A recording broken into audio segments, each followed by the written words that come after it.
ఆమోసు గ్రంథము 9వ అధ్యాయము 1వ వచనమండి. యెహోవా బలిపీఠమునకు పైగా నిలిచియుండుట నేను చూచితిని. అప్పుడు ఆయన నాకు ఆజ్ఞ ఇచ్చినదేమనగా, గడపలు కదిలిపోనట్లుగా పై కమ్ములను కొట్టి వారందరి తలల మీద వాటిని పడవేసి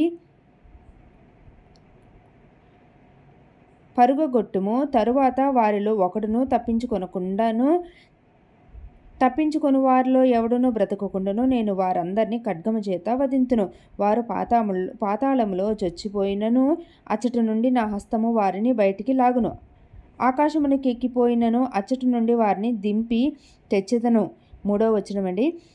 వారు కర్మేలు పర్వత శిఖరమున దాగినను నేను వారిని వెతికిపట్టి అచ్చటి నుండి తీసుకుని వచ్చేదను. నా కన్నులకు కనబడకుండా వారు సముద్రంలో మునిగినను అచ్చటి సర్పమునకు నేను ఆజ్ఞ ఇత్తును, అది వారిని కరచును.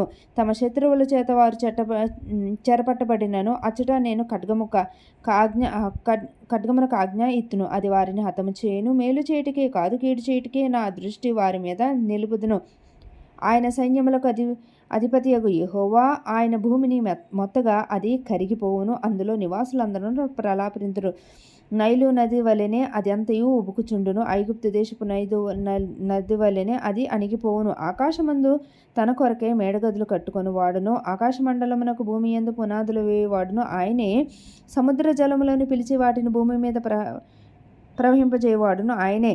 ఆయన పేరు యెహోవా. ఇశ్రాయేలు వారలారా, మీరును కుషీయులను నా దృష్టికి సమానులు కారా? నేను ఐగుప్తు దేశంలో నుండి ఇశ్రాయేలీలను, కఫ్తోరు దేశంలో నుండి ఫిలిష్తీయులను, కీరు దేశంలో నుండి సిరియానులను రప్పించితిని. ప్రభువైన యెహోవా కన్ను ఈ పాపిష్టి రాజ్యము మీదనున్నది, దానిని భూమి మీద ఉండకుండా నాశనము చేతును.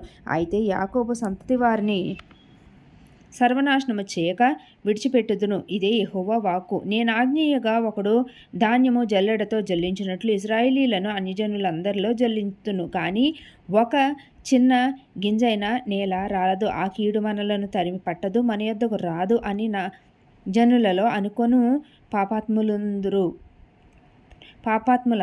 ఖడ్గము చేత చత్తురు.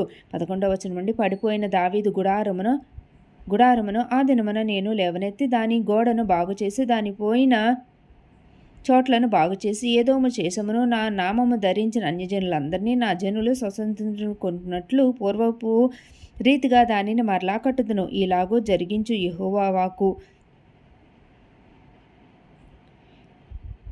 రాబో దినముల కోయివారు దున్నువారు వెంటనే ఒత్తురు, విత్తనము చల్లువారి వెంటనే ద్రాక్ష పండ్లు త్రొక్కువారు ఒత్తురు. పర్వతముల నుండి మధురమైన ద్రాక్షారసము స్రవించును, కొండలన్నీ రసదారులగును. ఇదే యెహోవా వాక్కు. మరియు శ్రమనొందుచున్న నా జనులగు ఇశ్రాయేలీలను నేను చెరలో నుండి రప్పింతును. పాడైన పట్టణములను మరలా కట్టుకుని వారు కాపురముందురు. ద్రాక్ష తోటలు నాటి వాటి రసమును త్రాగుదురు, వనములు వేసి వాటి పండ్లను తిందురు. వారి దేశమందు నేను వారిని నాటుదును. నేను వారికిచ్చిన దేశంలో నుండి వారు ఇక పెరికివేయబడరని నీ దేవుడైన యెహోవా సెలవిచ్చుచున్నాడు. ఆమోసు గ్రంథం పూర్తి చేసుకున్నామండి. నెక్స్ట్ ఓబద్య గ్రంథం అండి.